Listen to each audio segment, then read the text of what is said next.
আপনি দেখছেন news now, আমরা জানি কোনটা খবর।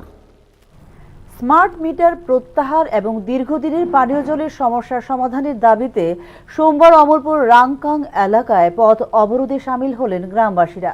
বহুবার প্রশাসনের দ্বারস্থ হওয়া সত্ত্বেও এই বিষয়ে কোনো স্থায়ী সমাধান মেলেনি বলে অভিযোগ গ্রামবাসীদের।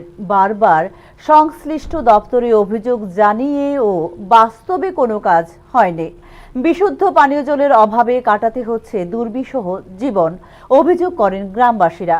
এছাড়া সম্প্রতি রাজ্য সরকার স্মার্ট মিটার বসানোর পর থেকেই অতিরিক্ত বিদ্যুৎ বিলের কারণে আর্থিক চাপে পড়তে হয়েছে বলে জানিয়েছেন সংশ্লিষ্ট গ্রামবাসীরা। ঘটনার খবর পেয়ে দ্রুত ঘটনাস্থলে পৌঁছায় পুলিশ। পরে প্রশাসনের পক্ষ থেকে সমস্যাগুলির দ্রুত সমাধানের আশ্বাস দেওয়ায় অবরোধ তুলে নেন গ্রামবাসীরা।